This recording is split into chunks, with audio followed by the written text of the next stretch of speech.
All right, we do have an announcement before we get Assemblywoman Tenney on.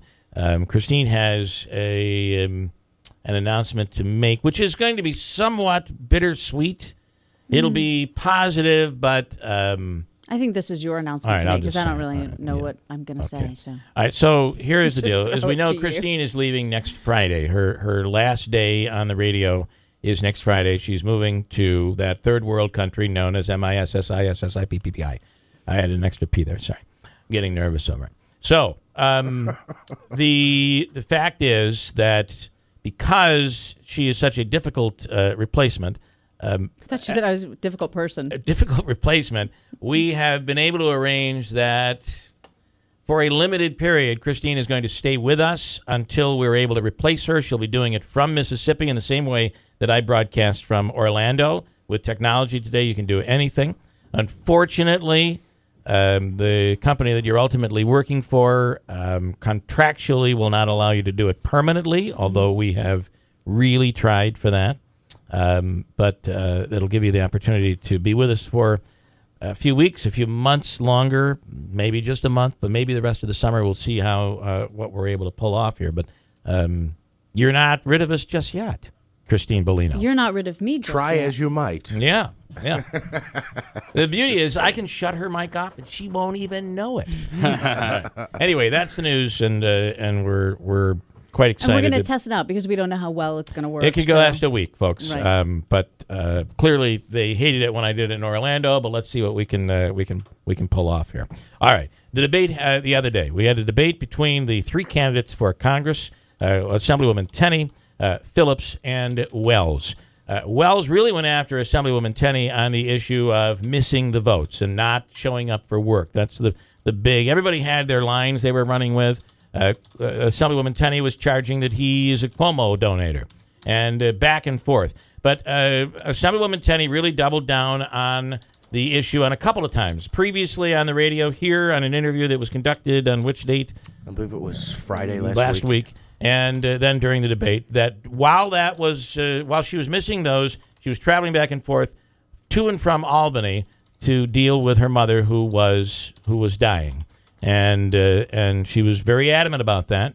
We did a little investigating, and yesterday revealed that maybe that story just doesn't work out. And the Assemblywoman is on the line right now with us. Good morning, Claudia. Good morning. Thanks for coming on. So you know that what we came up with yesterday, that media reports and pictures, audio, it all puts you in Binghamton on that date, June 18th. Yeah, I don't know what I heard that you. I don't know what you put out there. I know you called me a liar and a bunch of other things, which is ridiculous. That is not true. That's not true. I never did that. I have a 97% attendance record.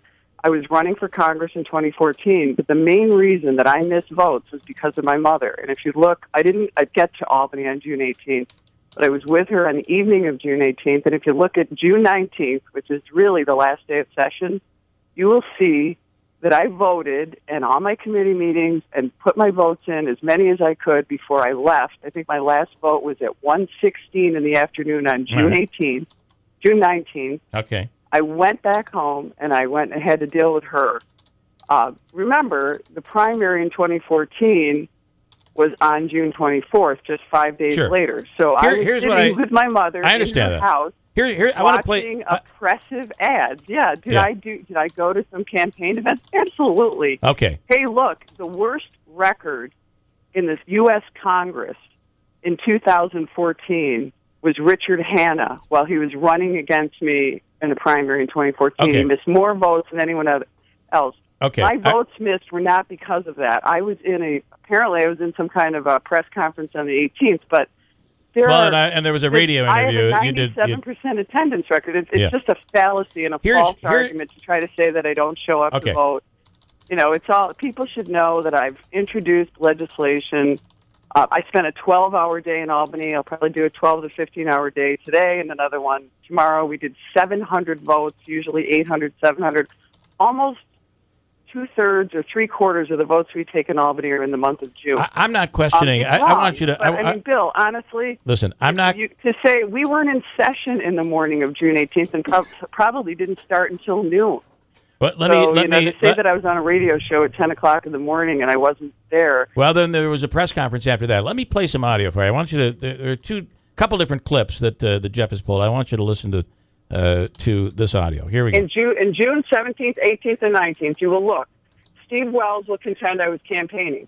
The truth is, my mother was collapsing all 3 of those days from her heart issue. She had a problem with her Coumadin levels, and I literally was driving back and forth to Albany to help her because I was the only person taking care of her. She lived across the street from me.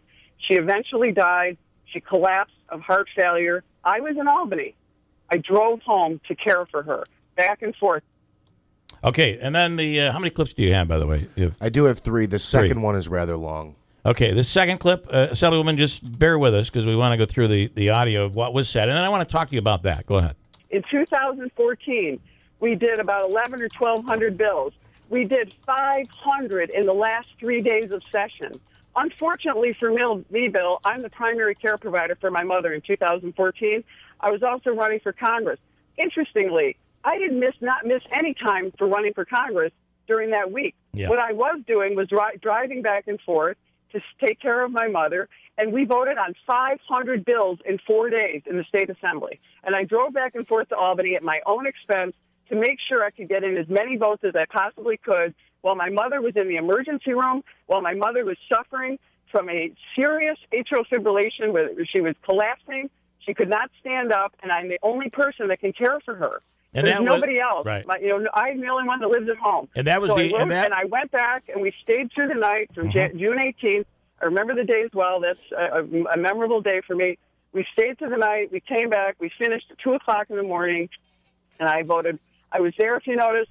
I was there. I went back on the 18th. I voted in all my committee meetings. I voted on as many bills as I could before I had to leave and go back to her.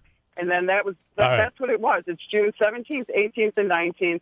I have the records. You can see how many bills we passed. What those year? days. Of that? Is that 2014? Yes. Okay. All right. And then the final clip is just a short one, but this is from the debate just on this past Monday. Listen to this. 45-second rebuttal, Stephen Wells. Well, with all due respect, on that day on June 18th where she claimed she was taking care of her mom, which anybody would understand, my mom's sick with cancer. She was actually down holding press conferences in Binghamton. Not. 2 of them. Was not. She was in the Bob Joseph show in the studio that day when she missed 82 votes. No, I was not. Okay, well. Okay, Assemblywoman has disconnected. Did I hit the wrong button, Andrew? Can you try getting her for me? What we have here is on June 18th, she was on a town square station, which was our station. Speaking is the Bob Joseph radio show. I believe that was a 10 a.m. interview. And then later in the day, that's WNBF. And then later, she was on at a press conference, and that was covered on WBNG television, all on June 18th. She doubled down on that date. We're not saying, I'm not here saying that she doesn't vote, that she doesn't work. Those votes, in most cases, that she said were made up on a paper ballot. The question that we have, though, is when you're using in the debate as your defense that you're there tending to your mother, and you really at one point questioned Wells and said, what kind of a man would question a daughter taking care of her mother? That's a pretty big accusation to make towards Stephen Wells. I don't really know the guy, but that's a tough thing to kind of. So obviously, we're going to go back and look at the dates. And when you go back, June 18th, it's not a. I wonder if these are facts. Andrew, have you gotten anywhere? 2 rings right to voicemail. All right. We'll break and we'll come back. It's 7:51 at WIBX.